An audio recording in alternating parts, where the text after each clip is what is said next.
Crash avoid करने की हमारी सोच तो सही है, लेकिन हम उसे अंजाम नहीं दे पाते, और यहीं पे प्रॉब्लम है, और यहीं पे एक रोड एक्सीडेंट की पैटर्न बनती नजर आती है।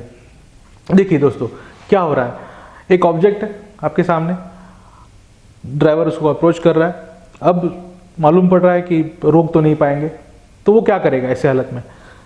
बाजू से जाने के लिए, उसको अवॉइड करने के लिए वो स्टीयरिंग का इस्तेमाल तो ज़रूर करेगा। ओके, तो जैसे ही वो स्टीयरिंग ऑपरेट कर रहा है, स्टीयरिंग भी घूम जाता है, नीचे पहिए भी टर्न कर लेते हैं, लेकिन कार जो है अपना डायरेक्शन नहीं बदलती, कार सीधे उस ऑब्जेक्ट की तरफ जाती है और क्रैश हो जाता है। ड्राइविंग साइंस में इस पैटर्न को अंडरस्टीयर कहते हैं। ओके, क्या कहते हैं? अंडरस्टीयर। ठीक है, एक इंग्लिश वर्ड है। ओके, इसका मतलब क्या है, इसके अंदर क्या क्या है, मैं आपको सब समझाऊंगा, लेकिन अब एक समझ लो कि इस पैटर्न को क्या कहते हैं। इस पैटर्न को अंडरस्टीयर कहते हैं। इसके विपरीत मतलब एक सिचुएशन ऐसी है कि सपोज ड्राइवर उस ऑब्जेक्ट को टालने के लिए वापस स्टीयरिंग घुमाता है।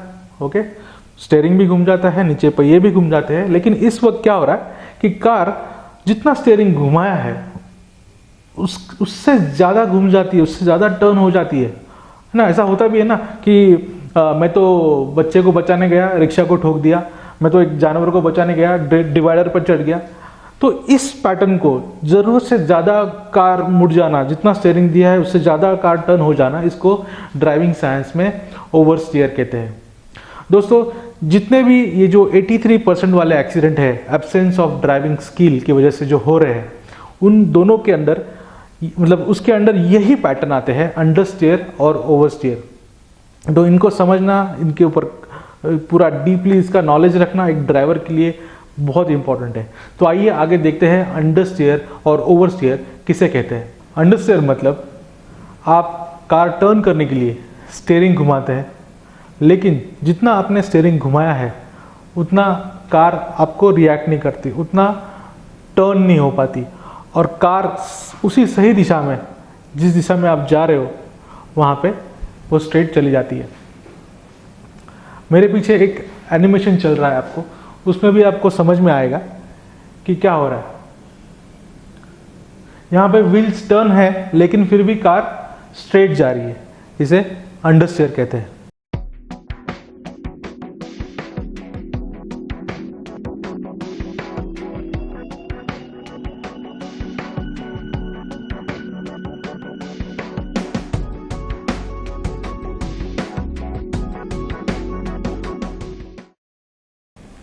अंडरस्टीयर क्या है ये तो समझ में आ गया, लेकिन ये क्यों हो रहा है ये अब समझते हैं। देखो, टर्न करने के लिए कौन से सेट ऑफ व्हील्स इस्तेमाल होते हैं कार में? Front, right. आगे वाले व्हील्स हमें कार की डायरेक्शन चेंज करने में हेल्प करते हैं। तो यहाँ पे क्या हो रहा है कि कुछ ना कुछ रीजन से आपके जो फ्रंट व्हील ग्रिप नहीं कर पा रहे, उनको एक जितना ज़रूरत है उतना ग्रिप नहीं मिल पा रहा, और उसके पीछे भी 4 कारण हैं। इसको आसान करने के लिए हम बोलते हैं कि 3 कारण बाहरी है और 1 कारण अंदरूनी है। ये कारण क्या है? क्या कारण है कि जिसकी वजह से आपके फ्रंट व्हील्स ग्रिप नहीं कर पा रहे? सो जो 3 कारण बाहरी में इसलिए बोलता हूँ कि उस वक्त उस कारण के लिए उस चीज़ के लिए आप कुछ नहीं कर सकते। जैसे कि टायर में हवा का दबाव ज़्यादा है। अब मुझे आप बताइए, अगर टायर में एयर प्रेशर ज़्यादा है तो ग्रिप कम होगी या बढ़ेगी? ग्रिप कम होगी, राइट, क्योंकि कांटेक्ट पैच कम हो जाता है अगर आप ज़्यादा एयर प्रेशर डालते हो। तो ये कारण हो सकता है कि आपका टायर एयर प्रेशर बराबर नहीं है, इसके लिए बराबर ग्रिप नहीं कर रहा। ये बाहरी कारण है, आप उस समय उसको कुछ नहीं कर सकते।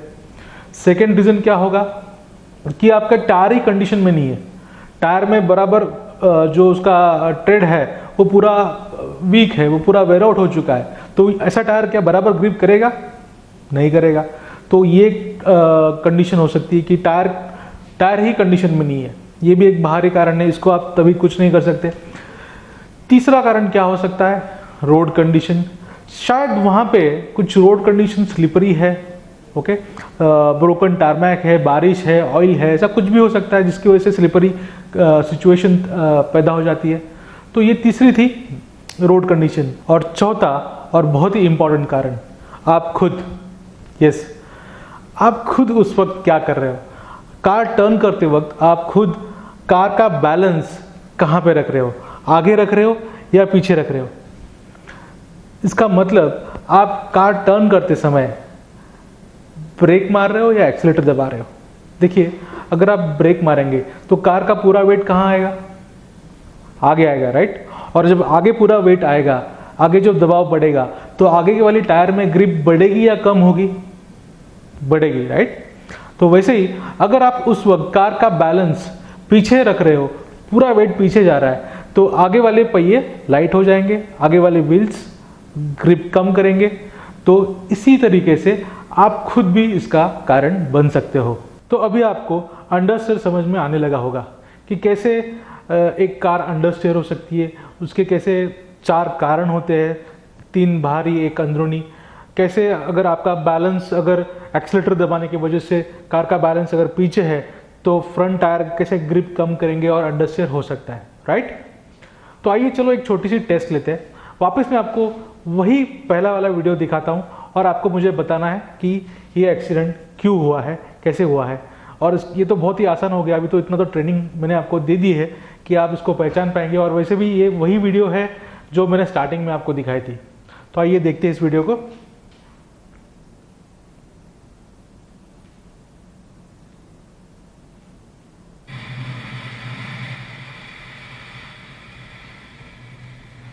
क्या हो रहा है यहाँ पे, देखिए वही वीडियो है।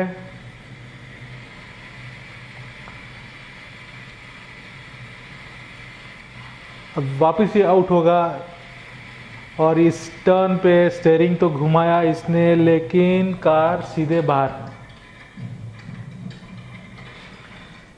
तो ये क्या है, ये क्यों हुआ? अंडरस्टेयर, राइट? Good, fantastic. अब बात करते हैं ओवरस्टेयर की। जैसे कि अभी आपने अंडरस्टेयर समझा, वैसे ही इसकी सेकंड सिचुएशन ओवरस्टेयर है।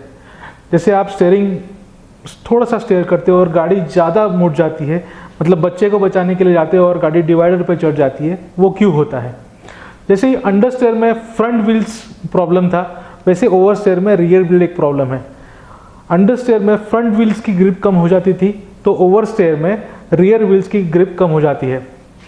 मेरे पीछे एक एनिमेशन चल रहा है, इसमें आप साफ देख पाओगे कि कैसे गाड़ी पीछे के टायर्स की ग्रिप की कमी के कारण ओवरस्टेयर होती है, मतलब पीछे से स्लाइड हो जाती है। तो इसे कहते हैं ओवरस्टेयर। और इसके लिए वही 4 कारण हैं जो अंडरस्टेयर के लिए थे। ग्रिप कम क्यों हो रही है? 3 कारण बाहरी, 1 कारण अंदरूनी।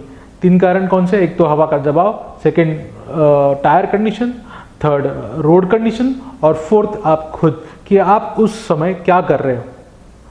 तो इन 2 कारणों की वजह से, अंडरस्टेयर और ओवरस्टेयर की वजह से, आप कार का कंट्रोल खो सकते हो।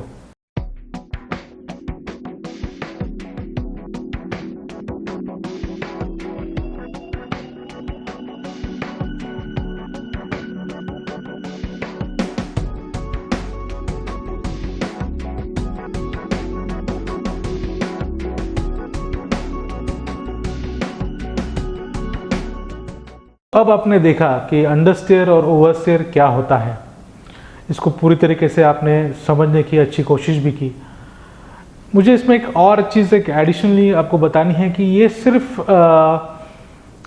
टर्न में नहीं होगा, मतलब सिर्फ टर्न में अंडरस्टेयर या ओवरस्टेयर नहीं होगा।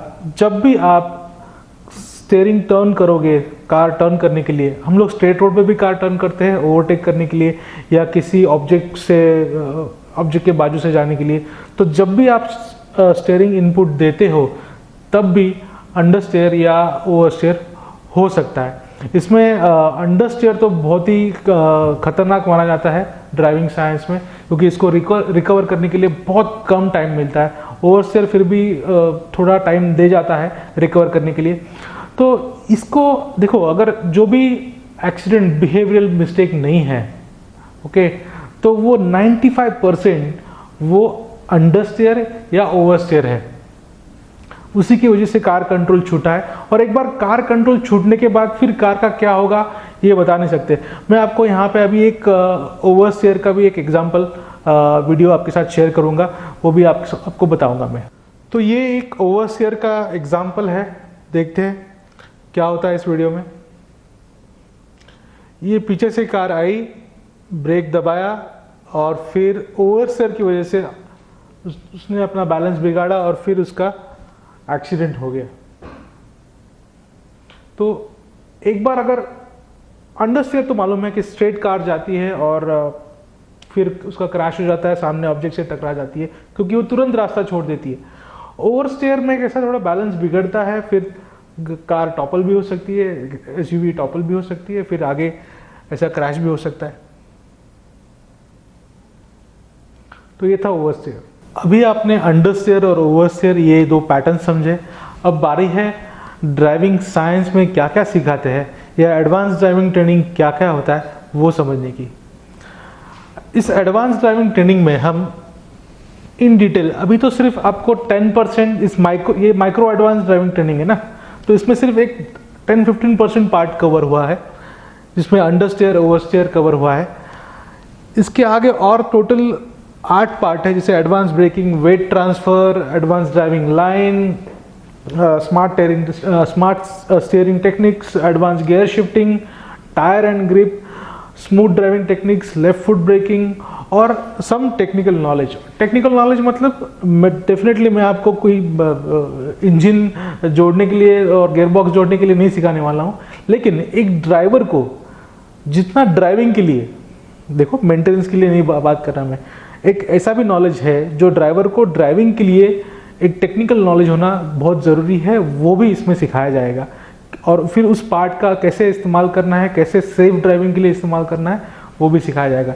तो ये ड्राइविंग साइंस में या एडवांस ड्राइविंग ट्रेनिंग में कहे, ये टोटल 11 चैप्टर आते हैं जिसका एक इन डेप्थ नॉलेज आपको लेना चाहिए अगर आपको सेफली ड्राइव करना है। तो अभी सिर्फ आपने अंडरस्टीयर और ओवरस्टीयर को एक बाहरी तरीके से एक पैटर्न क्या होता है ये समझा, और मैं समझता हूँ कि मेरा जो प्रॉमिस है जो इस सेशन में मैंने किया था कि इस सेशन में आपको जो मेरे 3 प्रॉमिस थे कि आपको कि कैसे एक 60 के स्पीड पर भी एक जानलेवा एक्सीडेंट हो सकता है, ये एक प्रॉमिस था मेरा कि वो बताऊंगा कैसे।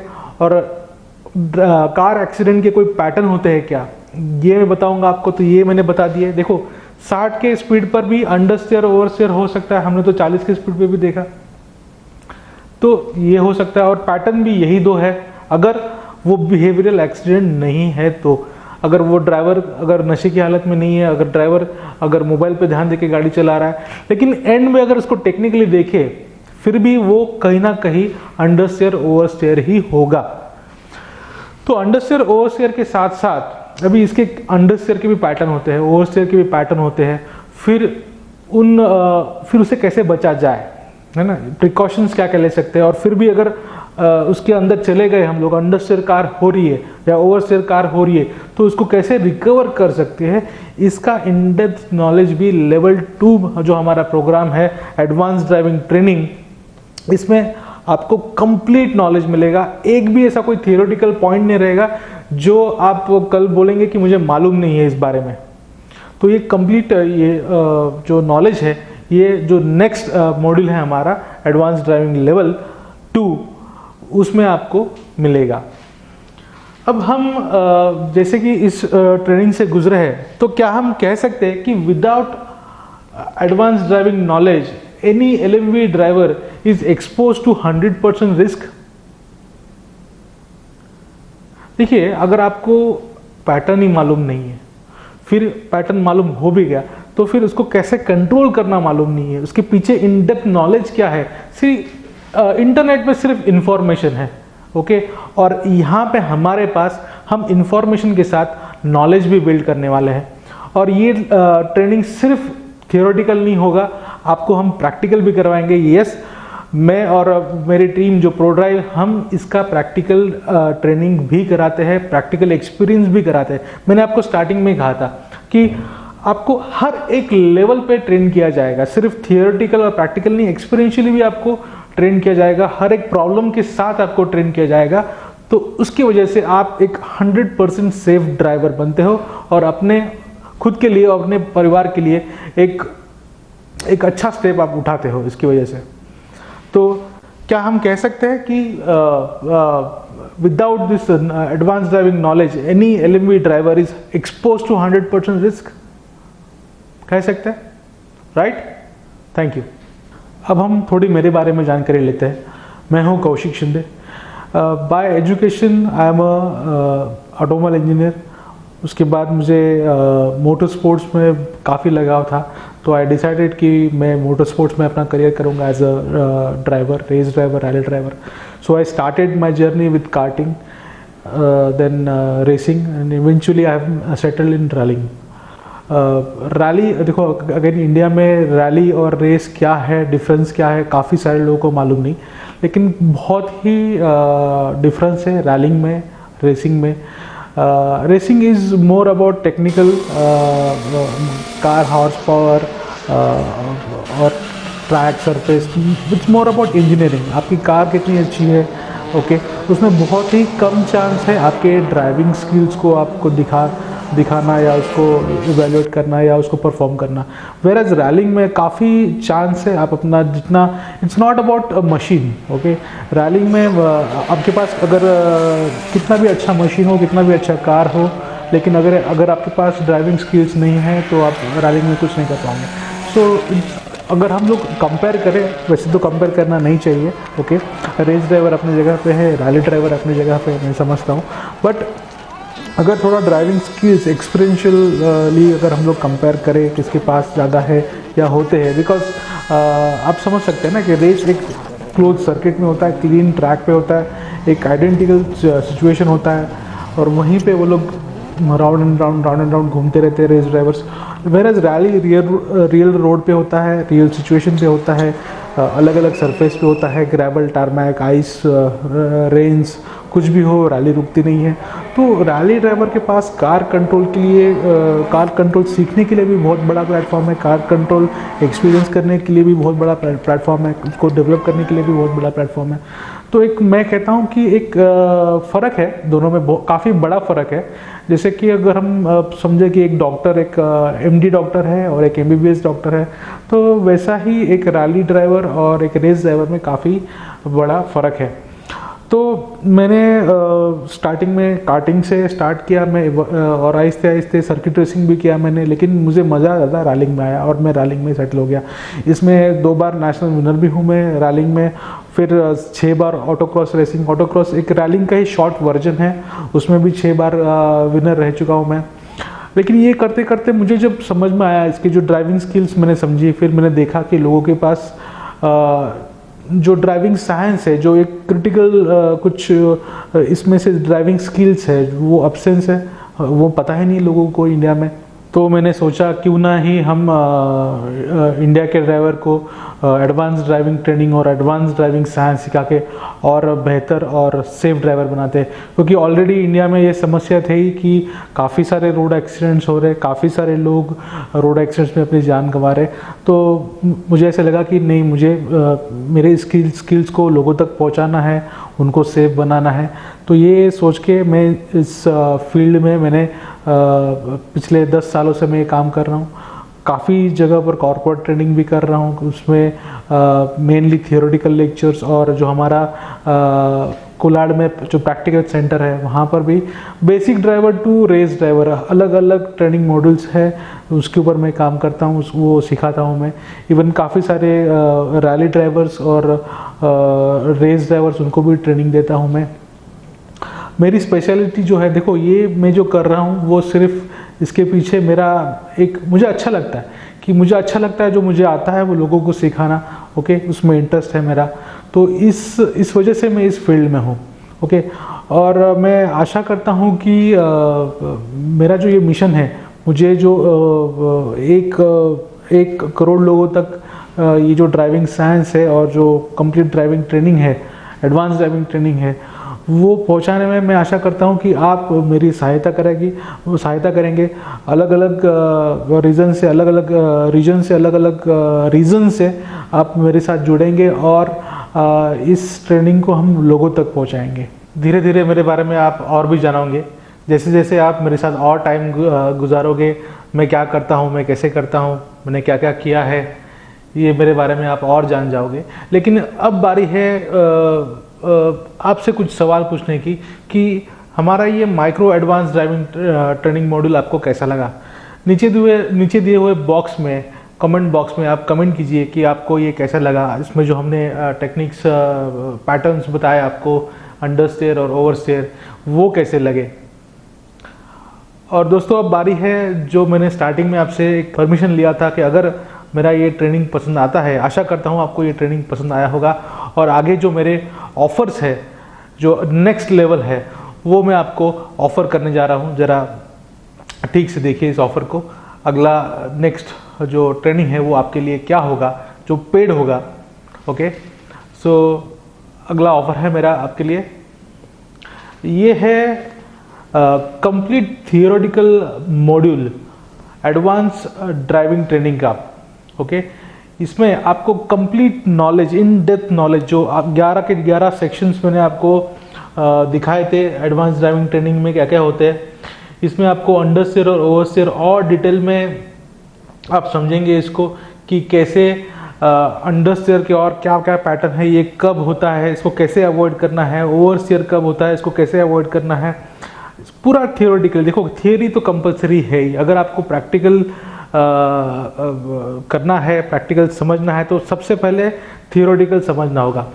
फिर ये जो बाकी के 8 टॉपिक्स है, एडवांस ब्रेकिंग, वेट ट्रांसफ़र मतलब कैसे आप आपके कार का बैलेंस ब्रेक दबाने से आगे शिफ्ट करते हो, एक्सीलरेटर दबाने से पीछे शिफ्ट करते हो, और क्या क्या तरीके हैं जिससे वेट ट्रांसफ़र होता है, स्टीयरिंग यूज़ करने से वेट ट्रांसफ़र होता है, ब्रेक, एक्सीलरेटर, गियर, ये वेट ट्रांसफ़र टॉपिक में आपको पूरा का पूरा नॉलेज आएगा। और ये वेट ट्रांसफ़र अंडर स्टीयर और ओवर स्टीयर से कैसे लिंक्ड है ये भी मालूम होगा। देखो ये जो बाकी के जो 8 टॉपिक्स है, advance braking, weight transfer, driving line, steering techniques, gear shifting, left foot braking, tyre and grip, ये कहीं ना कहीं ये हर एक टॉपिक अंडर स्टीयर और ओवर स्टीयर से जाके कनेक्ट होता है। दोस्तों इतना ही नहीं बल्कि इसमें और भी बहुत कुछ है, जैसे आपको कैसे गाड़ी में बैठना चाहिए, और वो भी लीड करता है अंडर स्टीयर और ओवर स्टीयर से, क्योंकि हर एक बात यहाँ पे पैटर्न को, जो हमारे एक्सीडेंट के पैटर्न हैं